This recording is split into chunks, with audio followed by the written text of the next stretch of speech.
Enzo, your main man, your son, the WBO super and Ring Magazine super middleweight champion of the world, is going to be involved in the fight of his life. It's a unification fight. Now, I know before that Jeff Lacey fight, you were a little annoyed that your boy was the underdog.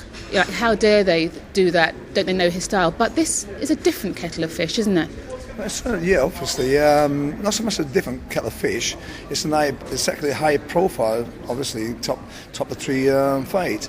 How I was annoyed last time because he was underdog, it didn't work. It didn't work for us. We don't care. That's what you think. That brings more out of us. To be underdog sometimes is nice.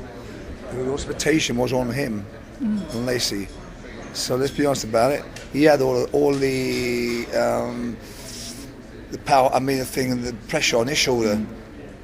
Sorry. But that brings more out of Joe. We understand that, when the underdog.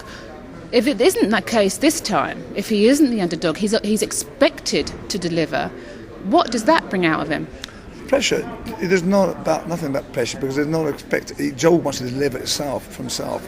I did it. I wanted it for us, for this goal in life, to be, like you said earlier on in the press, historical figure.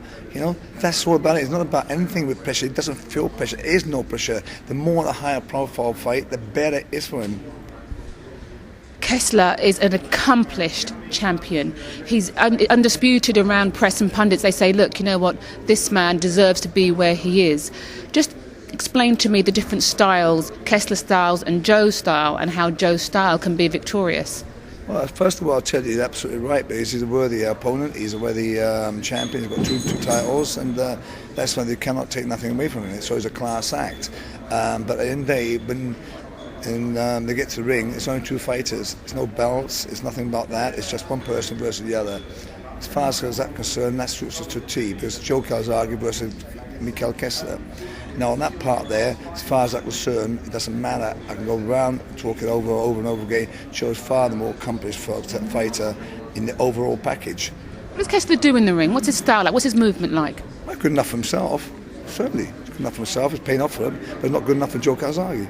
Because at the end of the day, he's got one plan, two plan, three plans. Give us some specifics. Is he a slick mover? Does he have good footwork, fast hands? He's got the potential of being a class fighter, where that is, but he's not an excellent fighter.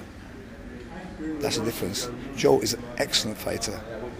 Simple as that. You can find everything. He's a comedian, you might call him a comedian. Changes colour, changes patterns to this. He's got everything a true, what you call genius, deserves. Basically, that's what I'm saying. So as far as I'm concerned, I can already see Kessler, and we have to make no plans whatsoever for Kessler. He's going to make plans for us. How do we box at Joe Calzaghe? You tell me. You can't. I can box at Kessler with no problems at all. For simple reason, it's quite conventional. He's good and great, but there's not one person I've never seen before. A style I've never seen before. He's quite conventional, which is good for him, works for him. It certainly won't work against Joe Calzaghe.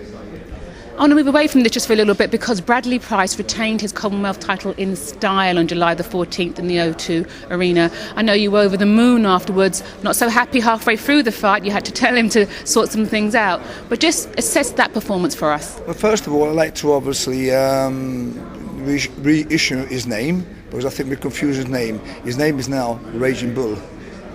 That is Bradley. From now on, it's definitely Raging Bull. That's what he is, isn't he? Nothing more than that. You've got a heart of a lion. He's got everything it takes to get rid of the very, very top. And I guarantee you now, with the hat of Frank, we'd definitely get him to top. He's got, sometimes he's clumsy, he knows that, you said just now, a bit not into himself, he wants to take too many shots when he shouldn't be taking them. But he's got a class act, he can box if he wants to. But it's this particular masochist heart of a lion he's got. That's the way he wants to do it. So I can't fight against something that once it gets in the head, that's where it is. What did you have to say to him in the corner in the middle of the fight to get him to stop doing that and come out and box and start throwing some of the bombs that he was throwing? Well, all I said to him, look, tomorrow morning you've got to go to work. When he heard that word, he said, bug up for luck. You're going to work on you're going to build the sites tomorrow, and that's changed the whole. No. What happened? What I said before, I said obviously, I won't tell the actual words, but I was obviously screaming about it. I was really not very pleased about it. Actually, quite pissed off of giving away so many shots where he shouldn't have gave away. He's got a hard line, like I said, chin's a granite chin, but doesn't have to give away what he gave, which he did. Okay, his own little method. He probably thought this is a way to get the guy to deflate the opponents, which he does many times. It's prevailed very well, but you've got to be careful, because at the end of the day, a little cut there or something stupid that can happen, right? And you will go after, say, well, I had plans, too late now. So I'd make sure I give him the old white towel business. You see this colour? That's what happened if you don't carry on like that. It'll be thrown in. So in any case, within after the next round, I said, listen, just be calm, please. Go back to Sugar Sweet. That's what I said. I want to see Sugar Sweet back on that round. He came back, and what I said to him the other round? I said, welcome back. Sugar Sweet is back. And then he finished the guy off. Did you expect more from Anthony Small? Not whatsoever. No way. I didn't even see him. I never seen him before except doing the contenders. I mean, let's be honest about it. Smoke is roast. It's all smoke and no roast. I knew it before the thing, and it doesn't matter. I'm not starting to mention the kid. I can't lie to say he's unlucky. I can't lie to say he's good talent. He ain't no. He's just what he was.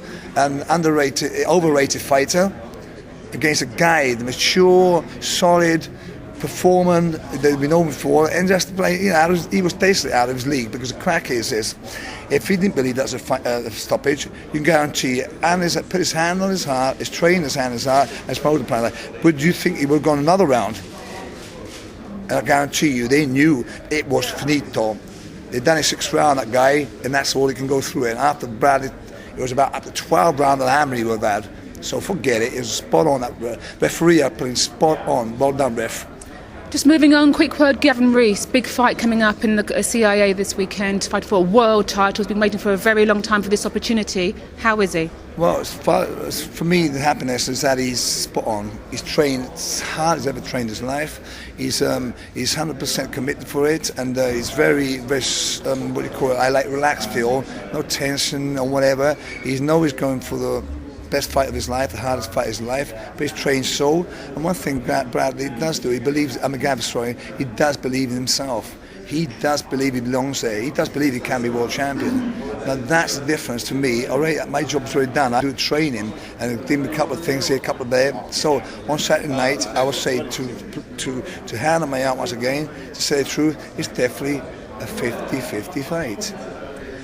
Back to the November the 3rd clash with Joe Calzaghe and Kessler. So we're looking at breaking records again down there. How confident are you that the Welsh crowd are going to be able to break that record and get more than 63,000 people in the Millennium Stadium? Well, I'm confident, really confident, because I think the event itself deserves that type of clamour from the public. And secondly, I know the Welsh public have become really tarts to him. They've taken on big time. They know they're looking at their idol, their pupil, the little child, the one they're calling from Wales. So I know, as Frank said earlier on, we were top record mark, without a question of doubt.